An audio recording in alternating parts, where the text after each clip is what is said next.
Hey everyone! In today's video, I'm going to show you how to sign up for USPS Inform Delivery. First, open your browser and go to the USPS Inform Delivery website. You can either search for it on Google. Click on Sign Up for free to start the registration process. This will take you to the account creation page. Enter your email address and click Continue.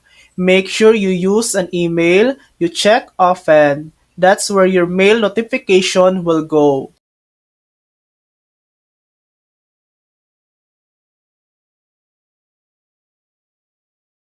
Choose your account type. Most people should select Personal, then click Continue. Now enter your address, including your street, city, state, and zip code. Then click Search Address to check if your location is eligible.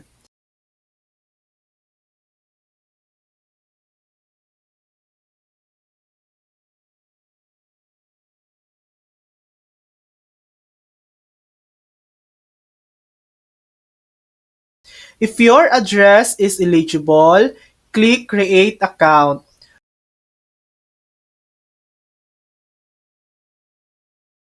You'll then verify your identity by answering a few security questions or providing more information.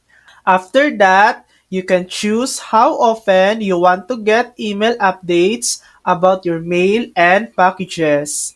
Finally, review everything and confirm your settings. Once that's done, you'll start receiving grayscale images of your mail and package tracking updates in your inbox. And that's it. That's how to sign up for USPS Inform Delivery. Thanks for watching. If this video helped you, please like and subscribe for more helpful tutorials.